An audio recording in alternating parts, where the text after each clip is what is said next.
Most people found out by accident. A headline on their phone. A breaking news alert they almost ignored. A sentence that didn't sound loud, but felt heavy the moment it was read. China had spoken about the Philippines, and the tone was different. Not emotional, not angry, certain.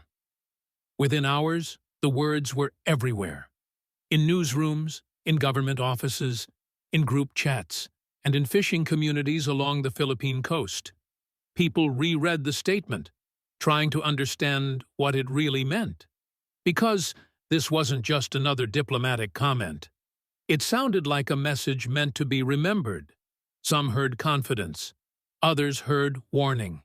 For years, the South China Sea had been discussed in complex terms: legal boundaries, historical claims, international rulings.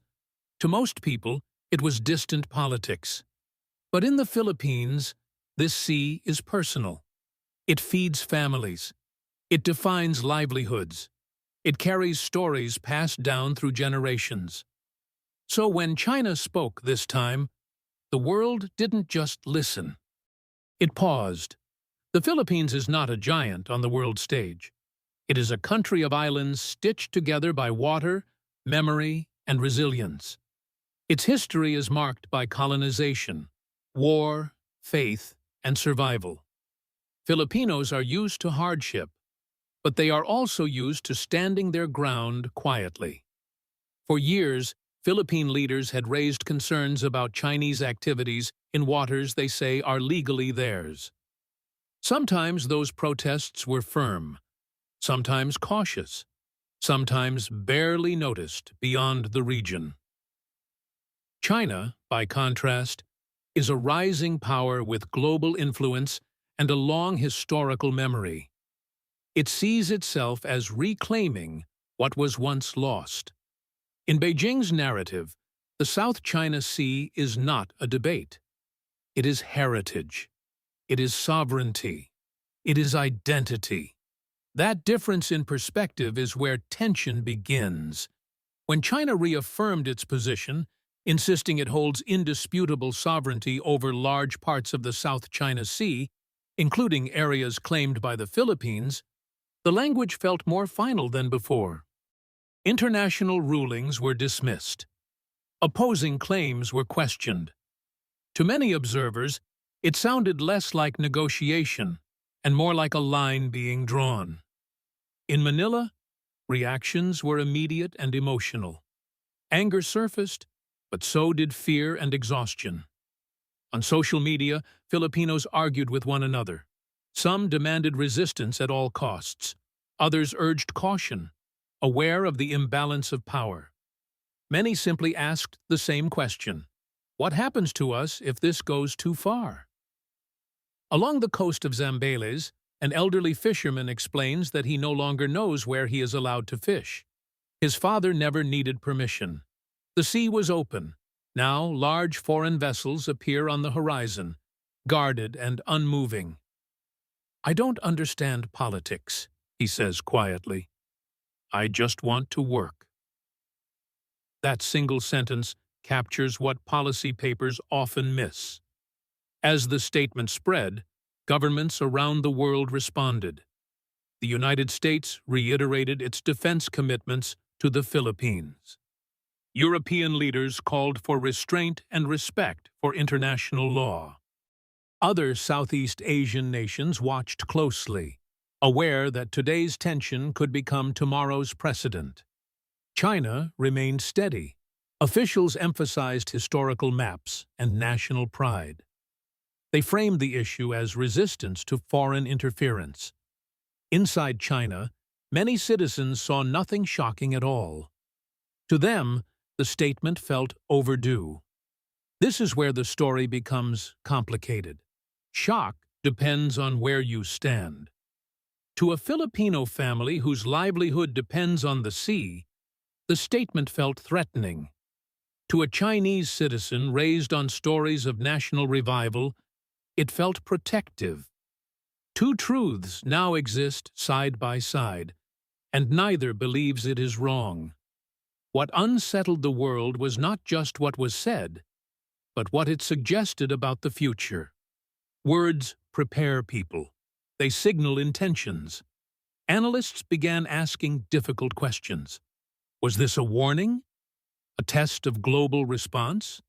Or simply a clearer restatement of a long-held position? In Philippine classrooms, teachers struggled to explain the situation without spreading fear. How do you teach sovereignty without crushing hope? Some turned to history, reminding students that the nation has endured foreign pressure before. Others focused on international law, pointing to rulings that support the country's claims. Yet everyone understood the same truth.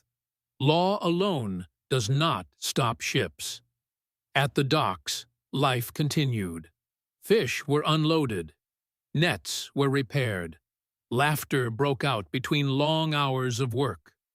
The sea still provided, even as uncertainty grew. This is how global tension enters ordinary life, not with sirens, but with quiet adjustments. Behind closed doors, diplomats worked carefully. Every word in every response was measured. No one wanted conflict, but no one wanted to appear weak. The Philippines walked a narrow path, asserting its rights while leaning on allies. China projected calm confidence, insisting it was stating facts, not threats. The sea itself remained unmoved by human disagreement. Waves rolled in, storms formed and passed. Borders drawn on maps meant nothing to the water. Yet the psychological impact lingered. Smaller nations saw a reminder of how power shapes outcomes. Larger nations faced a test of credibility.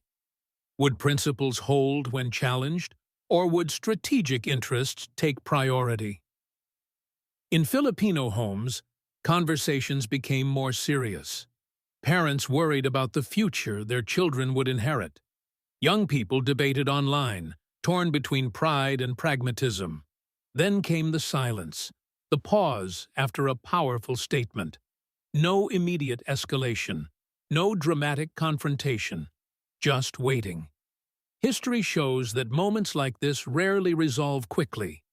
They stretch over years, shaped by leadership changes, economic pressures, public opinion, and unexpected events.